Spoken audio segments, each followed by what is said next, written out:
The COVID-19 pandemic highlighted Africa's vulnerability due to its reliance on imports for most vaccines, medicines, and other health product needs. Recent data from the United Nations Economic Commission for Africa indicates that Africa manufactures less than 2% of the medicines it consumes, while importing about 70% from outside the continent at an annual cost of $14.5 billion.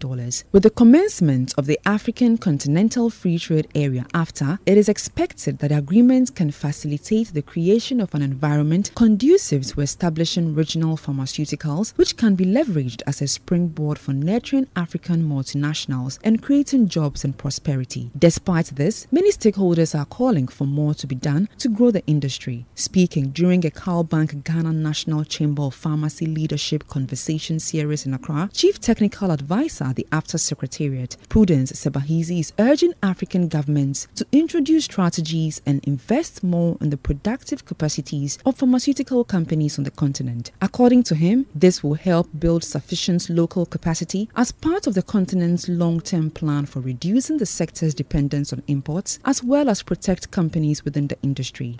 If you go to the pharmaceutical industry, we have seen the figures that we are still importing up to $16 billion. Are we able to produce those $16 billion worth pharmaceutical products? Then we protect our market. So if each and every country is relying on imports, then there's no point of protecting that country itself. What we need to do is to come up with a strategy as Africa. A strategy that will allow us to invest in our productive capacities. We produce as a continent, because a country alone cannot be competitive with the rest of the big companies for a number of reasons.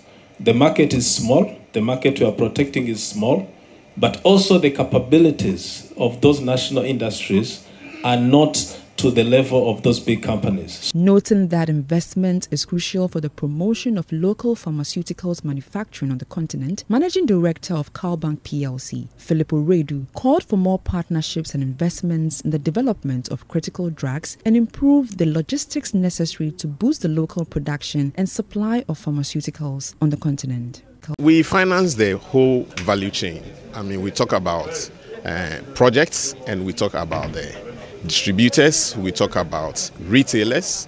As was demonstrated, we even have a specific scheme in place for retailers which supports retailing of pharmaceutical products.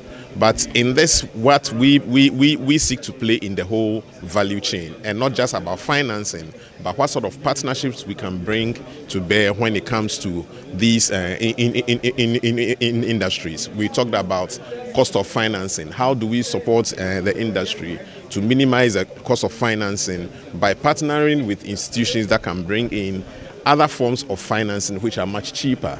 At the end of the day, financing from a bank would be based on terms and conditions which are competitive in the market, but there are projects which require long-term financing.